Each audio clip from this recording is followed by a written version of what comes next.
One અને પર્યાવરણ મંત્રી અર્જુનભાઈ મોઢવાડિયા અને મહાનુભાવોના હસ્તે માધવપુર ઘેડ મેળાનો શુભારંભ થયો હતો. સાંસ્કૃતિક કાર્યક્રમોનો ગરિમામય રીતે પ્રારંભ થયો હતો.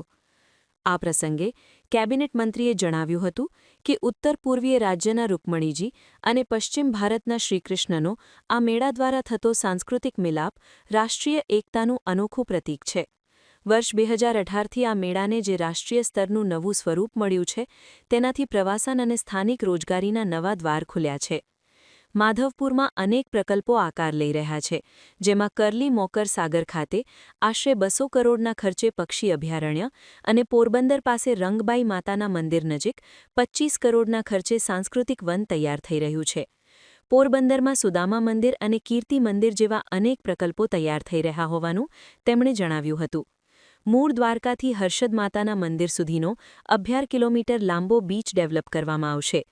આ વિકાસના કાર્યો માત્ર સંસ્કૃતિને જ ઉજાગર નથી કરતા, પરંતુ નવી ઇકોનોમી અને રોજગારીનું પણ સર્જન કરે છે. બરડા ડુંગરમાં લાયન સેન્ચ્યુરી પણ આકાર લઈ રહી છે, જેનાથી આ વિસ્તારમાં પ્રવાસન વધશે. જ્યારે આ તમામ પ્રકલ્પો પૂર્ણ થશે, ત્યારે માધવપુર વિશ્વના નકશા પર અંકિત થશે. જેમ સ્ટેચ્યુ ઓફ યુનિટી, સોમનાથ અને કચ્છનું રણોત્સવ વિશ્વના નકશા પર પોતાની આગવી ઓળખ બનતા સ્થાનિક રોજગારી અને અર્થવ્યવસ્થાનું કેન્દ્ર બન્યા છે, તેમ માધવપુર પણ આગામી સમયમાં લાખો પ્રવાસીઓ માટે આકર્ષણનું કેન્દ્ર બનશે. આ તકે કેન્દ્રીય મંત્રી અને પોરબંદરના સાંસદ ડોક્ટર મનસુખભાઈ માંડવિયાએ મેળાના ઉદ્ઘાટન પ્રસંગે તમામ લોકોને વિડિયો સંદેશ દ્વારા શુભકામના પાઠવી હતી.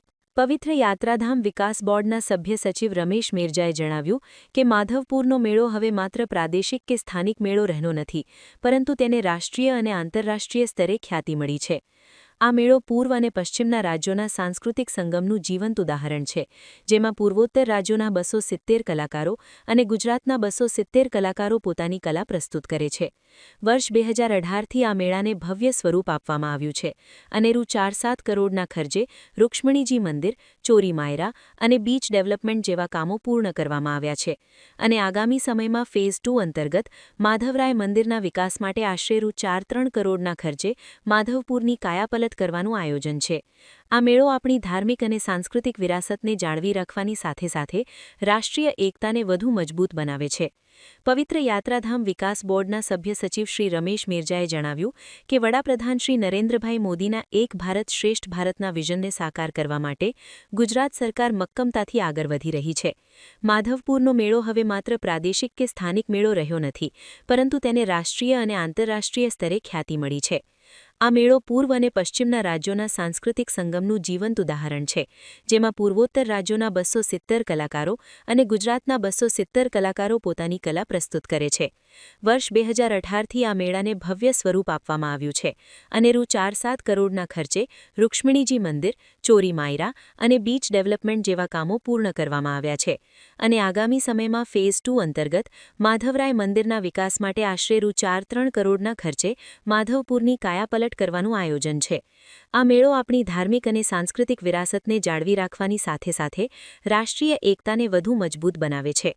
પવિત્ર યાત્રાધામ વિકાસ બોર્ડના સભ્ય સચિવ શ્રી રમેશ મેરજાએ જણાવ્યું કે વડાપ્રધાન શ્રી નરેન્દ્રભાઈ મોદીના એક ભારત શ્રેષ્ઠ ભારતના વિઝનને સાકાર કરવા માટે ગુજરાત સરકાર મક્કમતાથી આગળ વધી રહી છે. માધવપુરનો મેળો હવે માત્ર પ્રાદેશિક કે સ્થાનિક મેળો રહ્યો નથી, પરંતુ તેને રાષ્ટ્રીય અને આંતરરાષ્ટ્રીય સ્તરે ખ્યાતિ મળી છે. આ મેળો પૂર્વ અને પશ્ચિમના રાજ્યોના સાંસ્કૃતિક સંગમનું જીવંત ઉદાહરણ છે, જેમાં પૂર્વોત્તર રાજ્યોના 270 કલાકારો અને ગુજરાતના 270 કલાકારો પોતાની કલા પ્રસ્તુત કરે છે. વર્ષ 2018થી આ મેળાને ભવ્ય સ્વરૂપ આપવામાં આવ્યું છે અને રૂ. 4-7 કરોડના ખર્ચે રૂક્ષ્મણીજી મંદિર, ચોરી માયરા અને બીચ ડેવલપમેન્ટ જેવા કામો પૂર્ણ કરવામાં આવ્યા છે. અને આગામી સમયમાં ફેઝ 2 અંતર્ગત માધવરાય મંદિરના વિકાસ માટે આશરે રૂ. 4-3 કરોડના ખર્ચે માધવપુરની કાયાપલટ કરવાનું આયોજન છે.